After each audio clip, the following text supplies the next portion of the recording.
Hello अस्सलाम वालेकुम, welcome back to my channel. तो मैं उम्मीद करती हूँ कि आप सब लोगों के रमज़ान बहुत अच्छे गुजर रहे होंगे। अल्हम्दुलिल्लाह मेरे भी बहुत अच्छे गुजर रहे हैं। तो आज हम लोग जा रहे हैं ज़ैनब मार्केट। तो आज मैं आप लोगों से अपना पूरा दिन का व्लॉग शेयर करूँगी। तो मुझे उधर से अपने लिए ईद के लिए कुछ ज्वेलरी लेनी है और मदीना मॉल से उधर से मेरे भाई को अपने लिए कुछ पैंट्स और कुछ टी शर्ट्स लेनी है। तो हम लोग अभी इधर पहुंच चुके हैं। तो क्योंकि ज़ैनब मार्केट के बाहर प्रॉपर पार्किंग नहीं थी तो हम लोगों ने अपनी कार थोड़े पहले यहाँ पर पार्क कर ली और हम लोग अभी बाय वॉक ज़ैनब मार्केट की तरफ बढ़ रहे हैं। तो आज यहाँ पर बहुत ज़्यादा रश हो रहा है। वैसे तो आम दिनों में भी बहुत ट्रैफिक होता है लेकिन आज कुछ ज़्यादा ही है यहाँ पर क्योंकि ईद आने वाली है। तो अगर आप लोग यहाँ पर रमज़ानों में आ रहे हैं और अगर आप लोगों को शॉपिंग करते करते थोड़ी सी देर हो जाती है तो आप लोग फ़िक्र मत करिएगा, यहाँ पर बहुत सारे रेस्टोरेंट्स हैं। तो आप लोग इधर से ईज़िली इफ्तारी कर सकते हैं। एंड ट्रस्ट मी, जब मैं इनके पास से गुज़र रही थी ना तो बहुत मज़े की खुशबू आ रही थी मुझे। तो अब हमारे सामने है ज़ैनब मार्केट। तो इसके आसपास भी बहुत सारे मॉल्स एंड मार्केट्स थे लेकिन मुझे इन सब के नाम नहीं पता। तो ज़ैनब मार्केट के बराबर में ही है मदीना मॉल। तो अब हम लोग इधर पहले आ गए हैं Medina mall because as I told you कि मेरे भाई को इधर से अपने लिए कुछ शॉपिंग करनी है। तो इधर बहुत ज़्यादा रश है तो ऑब्वियसली कोरोना फैलने के भी उतने ज़्यादा चांसेस हैं। तो मैं आप लोगों को यही सजेस्ट करूँगी कि आप लोग प्रॉपर एसओपीज़ के साथ आएँ इधर। तो मैंने इसलिए ज़्यादा इधर वीडियो शूट नहीं की और मेरे ख्याल से इसलिए भी ज़्यादा रश है क्योंकि आगे फिर ईद भी आ रही है। तो जैसे जैसे हम लोग इधर फ्लोर्स पे आते जा रहे थे ऊपर उतना रश कम होता जा रहा था। तो अब हम लोग फाइनली ज़ैनब मार्केट पहुंच चुके हैं। तो ज़ैनब मार्केट का जो ये वाला एरिया, यहाँ पर ज़्यादातर एंटीक्स एंड ज्वेलरीज की शॉप्स हैं। तो यहाँ पर बहुत प्यारे एंटीक्स एंड ज्वेलरीज हैं। स्पेशली जो एंटीक्स हैं वो डेकोरेशन के हवाले से बहुत ज़्यादा खूबसूरत हैं। और हाँ, वैसे तो मेरी ईद की शॉपिंग में मेरे फुटवेयर भी रहते हैं लेकिन मैं वो इधर से नहीं लूँगी। मैं अपने घर के ही करीब किसी मार्केट या तो किसी मॉल लाइक लकी वन से ले लूँगी। तो ये वाली जो ज्वेलरी की शॉप थी यहाँ पर मुझे कुछ ज़्यादा वैरायटीज़ नज़र नहीं आए और कुछ ख़ास अच्छी भी नहीं थी ये वाली ज्वेलरी, और जो थी वो काफ़ी महंगी थी। तो मैंने इनसे नेकलेसेस की प्राइस पूछी थी लेकिन ये 700 से 1000 तक की रेंज में थे। तो ये वाली जो एंटीक शॉप है मैंने इनसे इन चीज़ों की प्राइस नहीं मालूम की बिकॉज़ ऑब्वियसली हम लोगों को वो नहीं ख़रीदना था। हमें बस अपने लिए ईद के कुछ छोटी मोटी सी शॉपिंग करनी है इधर से एंड दैट्स इट। तो यहाँ पर जितनी भी ज्वेलरीज़ की शॉप्स थी उन्होंने किसी ने भी सेल नहीं लगाई हुई थी, रमज़ान के लिए भी नहीं लगाई हुई थी। यहाँ पर सब अपने ओरिजिनल प्राइस में मिल रही थी। तो हम लोग जो अब इस शॉप में आ गए और आप लोगों का भी जो ये वाला नेकलेस नज़र आया था ये इसकी प्राइस 700 रुपये थी। और अब हम लोग अभी नेक्स्ट शॉप में आए हैं क्योंकि वो बहुत महंगा मिल रहा था और इसकी प्राइस मुझे पता है इतनी नहीं है।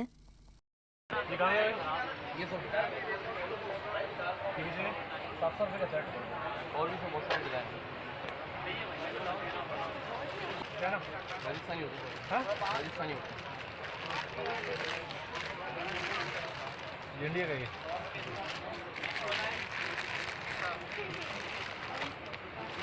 कितने की बता रहे हैं? 700 फाइनल कितने होंगे?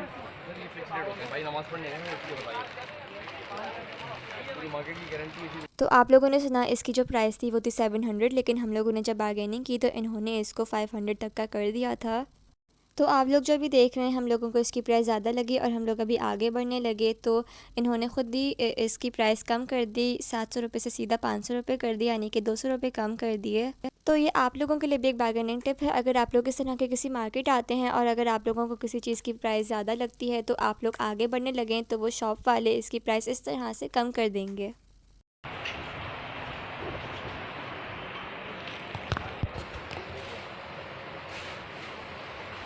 और आप लोगों को जो ये ब्रेसलेट्स नज़र आ रहे हैं इनकी प्राइस रेंज 250 रुपये से 300 रुपये तक की है। और साथ ही जो ये शादी वाली बैंगल्स हैं इनकी जो प्राइस रेंज है वो 150 रुपये से 200 रुपये तक की है। और जो ये रिंग हैं, जो सारी रिंग्स हैं वो 250 रुपये से 300 रुपये तक की हैं। तो मैं आप लोगों को इन सब चीज़ों की एग्जैक्ट प्राइस नहीं बता रही, मैं आप लोगों को एक रेंज बता रही हूँ क्योंकि ये सब चीज़ें डिफरेंट डिफरेंट प्राइसेस की हैं। तो ये जो टी सेट है इसकी जो प्राइस है वो 1200 रुपये है। तो ये एक डेकोरेशन पीस है जो कि बिल्कुल रियल लग रहा है देखने में। तो इस सेट पे आप लोगों को हमारे ट्रेडिशनल डिज़ाइंस एंड कलर्स नज़र आएंगे। तो मैं अभी इधर ये दूसरी शॉप में आई हूँ। तो आप लोगों को जो ये नेकलेस नज़र आ रहे हैं, जो ऊपर वाला नेकलेस है उसकी प्राइस 500 थी और जो नीचे वाला था उसकी प्राइस 400 थी। तो जो ये नीचे वाला ऑक्सीडाइज सिल्वर नेकलेस है ये मुझे काफ़ी अच्छा लग रहा है। तो ऐसे जो हैवी नेकलेसेस होते हैं ये प्लेन कुर्तीज़ एंड शर्ट्स के साथ ज़्यादा अच्छे लगते हैं। और आप लोगों को इधर जो ये नीचे बैंगल्स नज़र आ रही हैं मुझे काफ़ी अच्छी लग रही थी और इनकी जो प्राइस रेंज है वो 300 रुपये तक की है।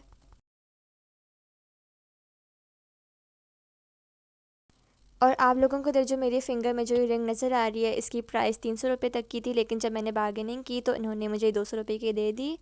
और इधर जितनी भी ये बड़ी वाली रिंग्स हैं ये सब 300 रुपये तक की हैं, लेकिन फिर आप लोग जब बार्गेनिंग करेंगे तो आप लोगों को ये 200 रुपये तक की मिल जाएंगी। तो क्योंकि आजकल ये बड़ी रिंग ज़्यादा ट्रेंड में भी हैं और मुझे भी काफ़ी दिनों से बड़ी रिंग लेने का दिल चाह रहा था, लेकिन आज फाइनली मैंने ले ली। और आप लोगों को जो पीछे ये टॉप्स नज़र आ रहे हैं इनकी प्राइस भी 200 तक की है। और आप लोगों को इधर जो ये कड़े दिख रहे हैं इनमें से कुछ 300 से 400 रुपये तक के हैं और कुछ 700 रुपये से 1000 रुपये तक के हैं। तो इस शॉप में इन ज्वेलरी की आप लोगों को पूरे सेट भी मिल जाएंगे, लेकिन उसकी प्राइस मुझे अभी नहीं मालूम। और आप लोगों को जो पीछे माला नज़र आ रहे हैं पैकेट में वो भी सिर्फ 150 रुपये से 200 रुपये तक के थे। और जो पीछे जो वॉल के साथ हैंग हुए हैं वाले नेकलेसेस 700 रुपये से 1000 रुपये तक के थे। और आप लोगों को इधर जो ये छोटी वाली रिंग्स नज़र आ रही हैं इनकी प्राइस भी 150 रुपये तक की ही है। मैंने इनको कम करवाया लेकिन इन वाली रिंग्स को ये कम नहीं कर रहे थे। और जो उधर जो पीछे झुमके रखे हुए हैं उनकी प्राइस भी 300 से 500 रुपये तक की है। और जो ये रेड वाली रिंग है मुझे काफ़ी ज़्यादा अच्छी लग रही थी। तो इस वाली शॉप में बाकी शॉप्स के मुकाबले में काफ़ी ज़्यादा वैरायटी है। और ये वाले अंकल कह रहे थे कि यहाँ पर जितनी भी एंटीक ज्वेलरीज हैं ये सारी इंडियन ज्वेलरी है। तो अब मैंने अपने सारी ईद की ज्वेलरी की शॉपिंग कर ली है। अब हम लोग जा रहे हैं बाहर। तो यहाँ पर कपड़ों की शॉप्स भी थी लेकिन मैंने आप लोगों को वो नहीं विज़िट करवाई। तो मैं जब यहाँ पर नेक्स्ट टाइम आऊँगी तो मैं आप लोगों को इंशाल्लाह वो ज़रूर विज़िट करवाऊँगी। तो हम लोग अभी यहाँ पर बाहर आ चुके हैं। तो बाहर आए तो मेरे भाई को इधर अपनी रिंग्स दिखी तो वो ले रहा है। तो इसकी जो प्राइसेस हैं वो 250 रुपये से स्टार्ट हो रही थी। तो इस वाली लाइन में बेल्ट्स भी मिल रहे थे सेल पे जिनकी प्राइसेस सिर्फ 200 रुपीज़ हैं। और यहाँ पर इसी तरह और भी बहुत सी चीज़ें सेल पर मिल रही थी। और उसके बाद हम लोगों ने और भी कुछ शॉपिंग की, फिर हम लोग उसके बाद घर चले गए। तो मुझे ज़ैनब मार्केट काफ़ी अच्छी लगी। यहाँ पर कम प्राइस में काफ़ी अच्छी चीज़ें मिल जाती हैं एंड स्पेशली मुझे यहाँ की एंटीक ज्वेलरी बहुत अच्छी लगी जो कि हमें नॉर्मल शॉप्स में इतनी आसानी से नहीं देखने को मिलती हैं। तो मुझे लगता है कि ये ब्लॉग काफ़ी ज़्यादा लंबा हो गया और फिर लोग इतने ज़्यादा लंबे ब्लॉग्स को ज़्यादा पसंद भी नहीं करते हैं। तो चलें अब इस ब्लॉग को यहाँ पर एंड करते हैं। तो अगर आप लोग चाहते हैं कि मैं आप लोगों के लिए ऐसे और भी व्लॉग्स बनाऊं और अगर आप लोगों को ऐसी और भी मार्केट्स विज़िट करवाऊं तो आप लोग मुझे कमेंट्स में ज़रूर बताइएगा। सो आई होप आप लोगों को मेरा आज का ये व्लॉग अच्छा लगा होगा। अगर अच्छा लगा तो प्लीज़ मेरी इस वीडियो को लाइक करिएगा एंड मेरे चैनल को सब्सक्राइब करिएगा। तो मिलती हूँ मैं आपसे अपनी नेक्स्ट वीडियो में, तब तक के लिए टेक केयर एंड बाय।